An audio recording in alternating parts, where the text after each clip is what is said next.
Resident Evil is one of the most influential video games ever made, releasing all the way back on March 22nd, 1996 on the PlayStation 1. Since then, the entire Resident Evil series has sold more than 157 million copies. But today, in this video, I will not be talking about the OG Resident Evil, but the remake that was released in 2002 on the GameCube. Many consider it to be the best video game remake ever released. I've never played a Resident Evil game before until this game. I was going to start with Resident Evil 0 because it was a prequel to the original, but I heard the game was really hard and that the Resident Evil remake was the best game to start with. So I played the game. And at first I was frustrated because of the game's controls and fixed camera angles, and I had never played a game before with fixed camera angles, and it took a lot of getting used to. Also, I had no idea the game was big on puzzles until I actually started playing it. I hate puzzle games, but I pushed through and eventually I got used to it. What I experienced with this game was pure horror. I didn't at all really expect the game to be scary because I thought this game came out in 2002. How could it possibly be scary? Also, I'm a big horror movie fan, so I'm used to being scared. But I never have played a game that actually scared me, other than The Last of Us Part 2. I generally was frightened, and I tried my best to avoid playing the game at night. What's so scary about this game is many things. The music, which is beautiful but unsettling, the jump scares, there are plenty of jump scares. The atmosphere in this game, though, is unlike anything I've ever seen in the game. You really feel like you're there, and just the quietness and sounds are amazing. But the scariest thing about the game was losing your progress. So, the way you save your progress in this game is by finding typewriters around the mansion, but first you need ink ribbons. You use the ink ribbons for the typewriters, but the typewriters can be hard to find sometimes. And if you die, and you've been playing for 2 hours, everything, and I mean everything you've done those 2 hours is completely gone, which really sucks. Thankfully, this only happened a few times to me, but yeah.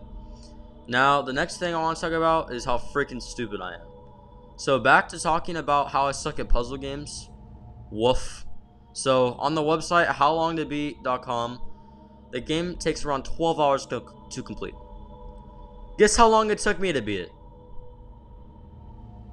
30 hours. 30 hours, yeah. I was stuck on basically every puzzle I came across. To get past this, I had to watch so many tutorials, it was ridiculous.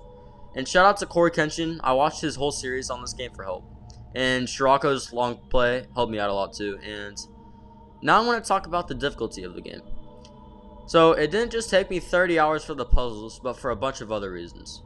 I got lost so many times in the game, and I did just such an unbelievable amount of backtracking for my first playthrough that I got mad and tired, so I literally just deleted my whole entire save file for it.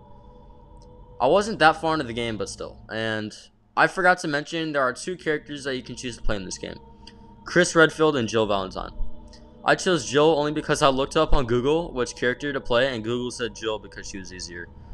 And I'm not that smart, so I chose her. And I guess it was because she had a lot more inventory space than Chris. And I also forgot about the inventory, which is actually the scariest part of the game. You don't know what to pick up in the game, and you don't get that many inventory slots, so I was constantly contemplating which stuff to keep. Also, finding stuff I needed in the huge mansion in the game was a hassle. But now onto the plot synopsis and Now to the plot synopsis and spoilers. So I'm just gonna tell you the plot instead of reading it off online. So here we go.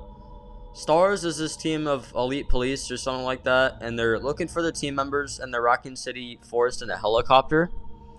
But when they reach the ground, they are met with zombie dogs that chase them into this huge ominous mansion where they search for more of their team members that go missing. And yeah, that's pretty much it. I hope I explained that good. So all the main characters in this game are Chris Redfield, Jill Valentine, Barry Burton, and Albert Wesker. So at the beginning, Jill and Barry start to go looking for Chris, but in Chris's campaign, you go to look for someone else. I forgot because I never played as him, and Jill and Chris's campaigns are pretty similar, but they're still different. And I'm not going to go extremely in depth with this video into the story, but I'll go over the main stuff that happens. And I'm only going to be going over the stuff that happens in Jill's campaign, so alright, so as I was saying, Barry tells you to go look in a certain place, and we come across our first zombie. Barry kills it though, and everything's fine, at least for now. So Jill ends up finding a lot of keys leading to doors with bosses in them.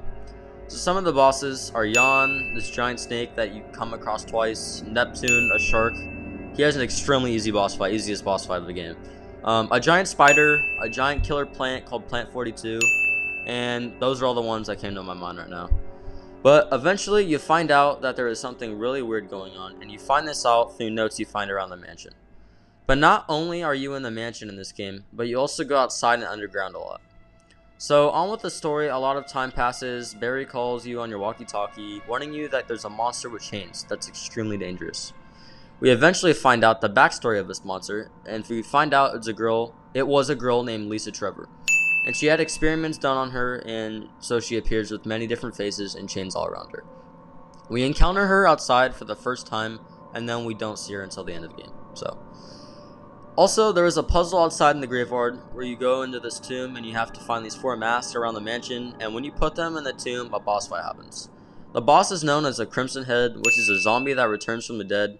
So one of the scariest parts of the game is where if you don't burn zombies, they'll actually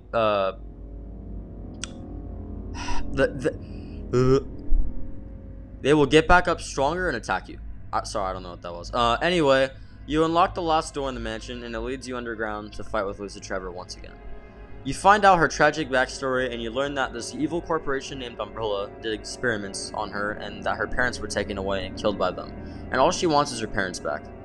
In the final encounter with her, you and Barry throw her off a cliff, basically, and then comes the final boss. So, we find out that there is a person behind all of this, Albert Wesker, who has been working with STARS, but he's also been secretly working for Umbrella, and he's been killing all of these STARS members. So in the final boss, Wesker releases a super weapon called the Tyrant. This really tall monster that takes a long time to kill, so he knocks out Wesker and Barry, and so Jill defeats the Tyrant. Saves Chris, which Wesker trapped, and you escape with Barry. You send out a flare into the sky, and your team helicopter is on the way. Well, all of a sudden, the Tyrant comes out of nowhere, and you once again defeat it, blowing it up with a rocket launcher. The helicopter comes and everyone survives, even Wesker, who disappeared. They blow up the mansion and they set off into the sunset. And that is the good ending, which is the only one I did. I know there's many endings in the game, but yeah, I didn't do those. So, that's Resident Evil. I left a lot out, but whatever. Overall, I really had a good time with this game, and I'm looking forward to playing more Resident Evil games in the future, and showing you my gameplay other than just talking about it. That was my one regret about making this video. I wish I would have done a gameplay video, but I don't have the equipment right now anyway. So, I give the Resident Evil Remake an 8 out of 10 because the puzzles did piss me off. At one point, I wanted to give it a 6, but now I have my final opinion. Also, apparently Capcom is making another Resident Evil Remake, so if you want me to do a video on that, show your support by liking the video and subscribing to me. That's it for this video. I hope you enjoyed, and I'll see you in the next video. Bye.